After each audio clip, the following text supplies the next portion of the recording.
Thank you. I want to echo Zach's comments and welcome everybody to our facility. And I know a lot of you have traveled a long way. I mean, from the West Coast to get here in some instances. So thank you for that. Bitcoin has, historically had a bit of a negative connotation. Bitcoin miners jump into cities and create operations, sometimes without participation with the city, with the community development, with the local utility. And CleanSpark has taken a decidedly different approach.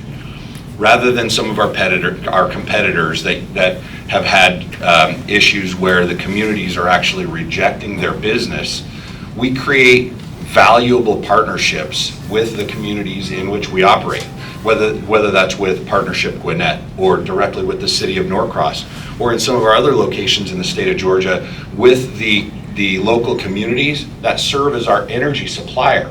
So by bringing value to the community, by actually generating revenue for those communities and creating partnerships that are meaningful, not only bringing jobs, increasing the exposure to more sustainable renewable energy is really what we're all about.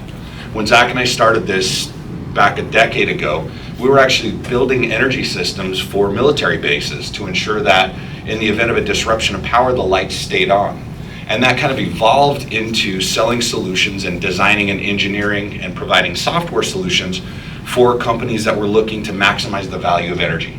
Cost avoidance, peak shaving, load balancing, working with the grid, working behind the meter, in front of the meter, creating demand response programs where customers that had generation could sell some of that power back to stabilize and increase the sustainability of the grid.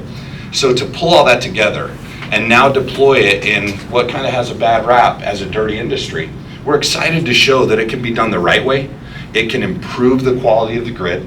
It can lower the cost of power for the community, and it can increase our country's exposure to sustainability. So as we go through this, the rules are, there aren't any rules. Okay, if there's a question you have, if there's something you're concerned about, just ask.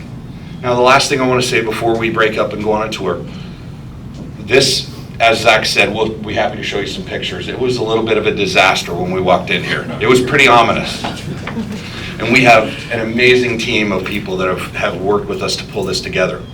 However, we had a construction deadline to get this complete, October 31st, and we nailed that. So what that means is, there might be a door frame in the hallway that might be a little tacky. So just be aware of that. This is brand new construction. So be aware. All of our team have badges. If you need anything at all, please come see me directly. And again, thank you for joining us today.